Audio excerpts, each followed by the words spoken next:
Today's paper.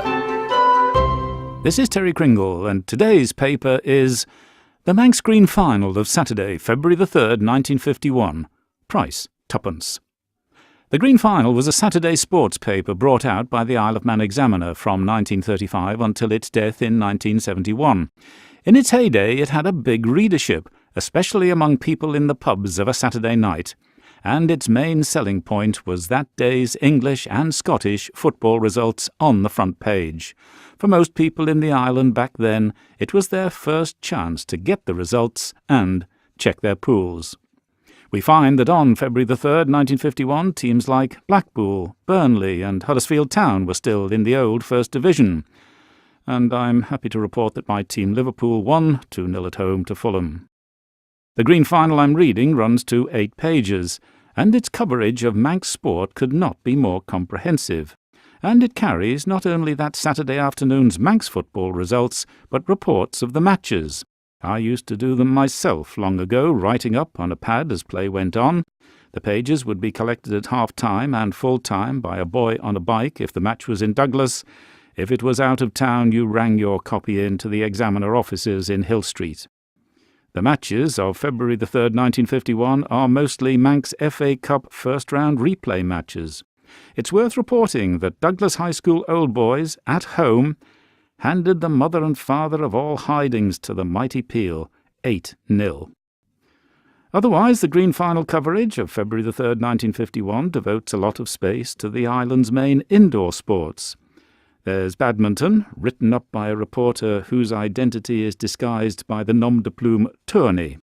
Rifle shooting is written up by Counter, and snooker by Q-Man. Darts, however, has no byline. But in each case there are full details of the previous week's matches, with all the names and scores of individuals carefully listed. The theory seems to be that minute detail is all, so that every competitor can see his or her name and performance in print.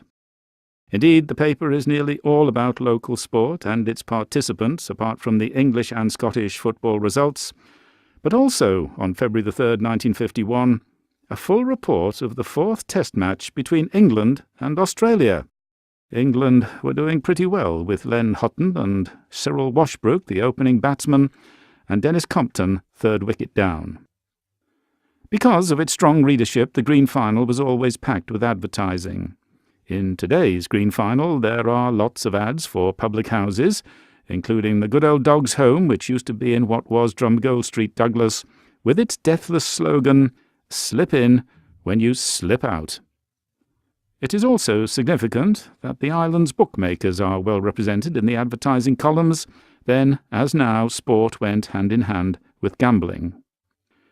There's also, on February the 3rd, 1951, an ad for one of those old-fashioned men's outfitters that we used to have in the island, selling no-nonsense caps and suits and socks. For instance, Christian and Madrill, now long gone from Ridgeway Street, Douglas. Our speciality, catering for the outsized man, warm winter shirts and underwear, now in stock. The underwear, I have no doubt, would have been long johns, with the flap at the back. Finally, the Saturday night theme is reflected in lots of advertising for what was on at the island's cinemas. Flicks with names like Bad Men of Tombstone and Zamba the Gorilla.